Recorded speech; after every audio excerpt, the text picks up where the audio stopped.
In this video, we're going to revisit our problem where a fisher started out here in the water and was trying to navigate towards the lighthouse at point B here, and we were identifying where the optimal landing point was.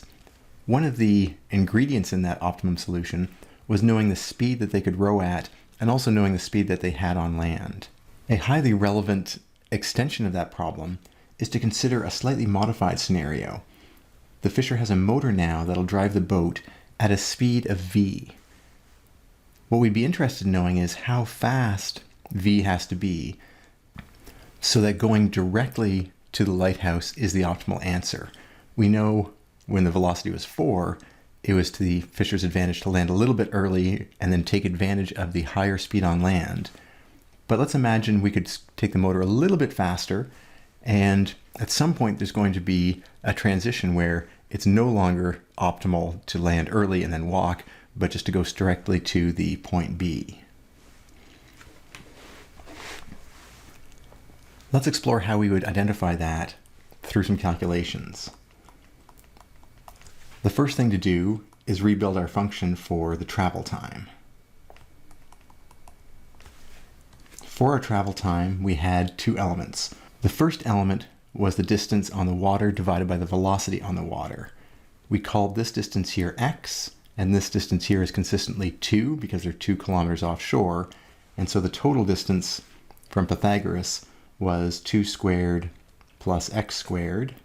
That's the water distance, and then this time the speed that we divide by is an unknown constant v. In addition to that, there's the time spent traveling on land, and that was 3 minus x. It's the remainder of the distance of the 3 kilometers along the shore.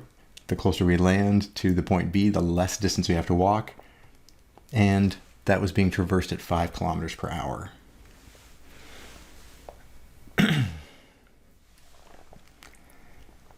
So what's our goal in this scenario here? It's not to optimize t anymore. That's not really relevant to us. What we have is a control over the velocity v that's going to tell us what t is and what the optimal t is. What we want here is a slight variation where the critical point for t of x,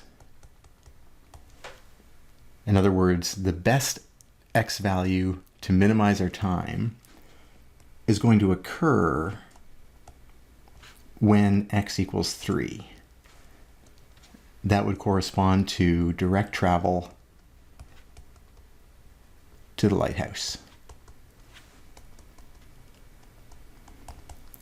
Or more specifically, no walking on the land or on the shore.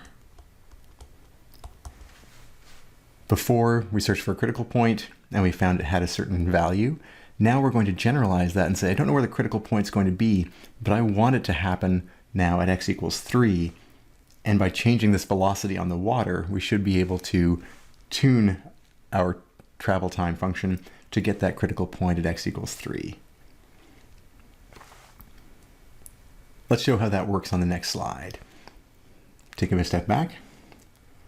What we do know is that for sanity checking, the velocity we would need is going to be larger than 4. We have to be able to go faster than 4 to make it worthwhile to go straight there, but it should be something less than 5 as well, because clearly if we can walk at the same speed as we can row with the motor, then we might as well take the shortest possible path. So we expect that a v somewhere between 4 and 5 is going to result in this condition.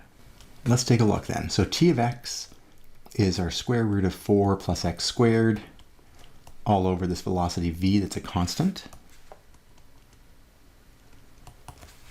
And we also have the distance traveled on land divided by the land or shore speed. Then we can look for critical points by taking the derivative. And we've done this derivative before, except with a v now. We're going to have the 1 over v, 1/2, 4 plus x squared to the negative 1/2. That's the derivative of the square root. And then the chain rule says differentiate inside, so we'll have a 2x as well. And then the derivative of the second term, the 3/5, gives us nothing. The x derivative is 1, negative out front and a 5, so we have negative 1/5. We can cancel these 2's, and what we can do then is set t prime equal to 0 for a critical point. And in this case, we know where we want the critical point to occur. We want the critical point to occur at x equals 3.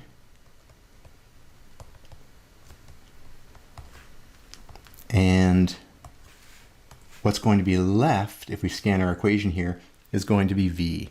So we'll be able to solve for the velocity or the speed of the motor that will give us a critical point indicating optimal speed landing directly at B, going all across the water. Let's see how that works out. We're going to set the derivative equal to 0. So 0 equals 1 over v. We'll rewrite this expression here in the denominator because of the negative power and a square root because of the 1/2 power. And we're going to sub in our x equals 3 times x again here, that's another 3, minus 1/5. Perfect. The only variable still left is that motor speed. Then we can start to solve. And 3 over the square root of 13.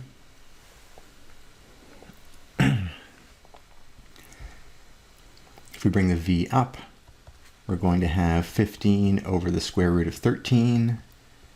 Typing that into our calculator, we get a value of 4.16 kilometers per hour.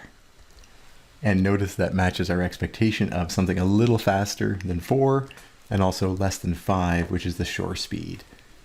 So if the motor speed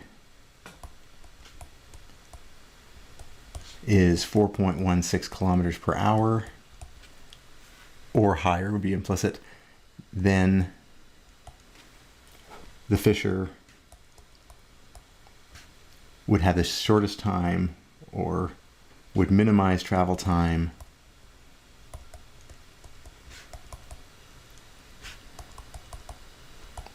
by going directly to the lighthouse on the water with no shore travel.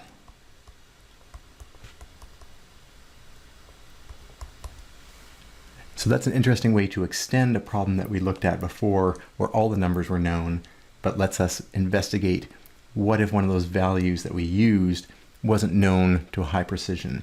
We're going to explore that idea even further in some other problems and an upcoming video.